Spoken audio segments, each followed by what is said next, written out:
All right, we're about to dive into a piece of ancient wisdom that you've probably heard a million times, but we're going to look at it in a totally new way.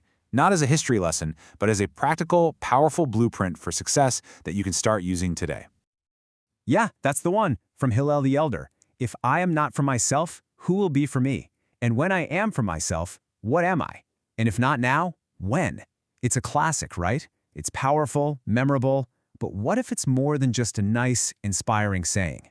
What if it's actually a hidden framework for getting things done?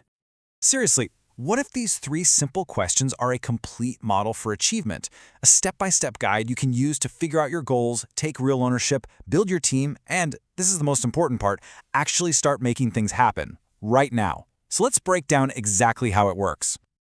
Okay, so before we can even get to Hillel's first question, there's a crucial first step. A step 0, if you will. We have to define our I. And no, this isn't just some abstract philosophical idea. It's the practical foundation, the engine that powers this entire blueprint. Here's the core idea. Your self-perception is everything. How you see yourself, whether it's positively or negatively, has a direct impact on your ability to actually do something. It also, and this is huge, affects your ability to get other people on board with your cause. A clear, positive I doesn't just empower you, it's magnetic. It draws others in. So how do you actually build this positive I? Well, this framework gives us 3 really tangible steps. First, map out your strengths. What do you see as your best qualities? And this is key, ask people who know you well what they see. You might be surprised. Second, start a success journal. I know it might sound a little cheesy, but writing down just 5 positive things a day literally retrains your brain to focus on the good. And third, find that one core positive trait that really defines you and just amplify it. Let it become a bigger part of your story. All right, once we have that solid foundation, that positive I in place, we're ready to tackle the first pillar of Hillel's blueprint, and this one is a biggie, taking absolute ownership. Hillel's first question is just so direct, so uncompromising. It's a call for what you could call radical personal responsibility. If I am not for myself, who will be for me? This is the moment you stop waiting around for someone else to make the first move. The bottom line is this: if you don't act for yourself, nobody else is going to do it for you.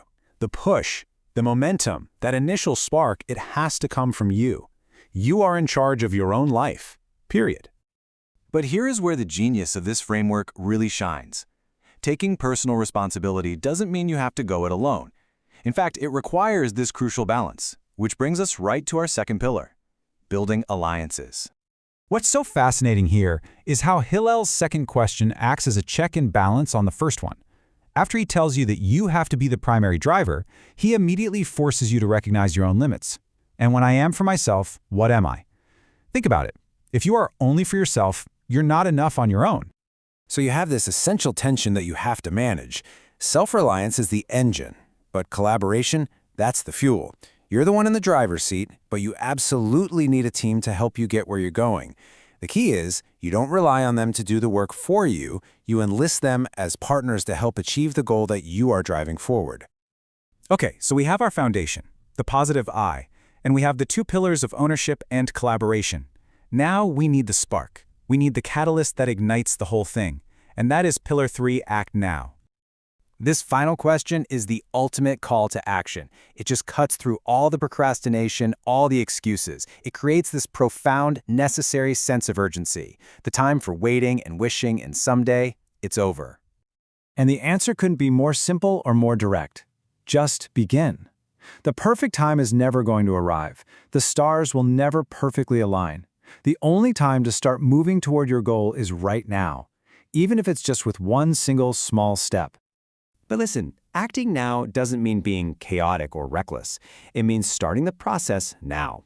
It means you start planning today. You set some clear milestones, you identify those collaborators we just talked about, and crucially, you prepare for the bumps in the road, and you let go of the need for everything to be perfect right from the start.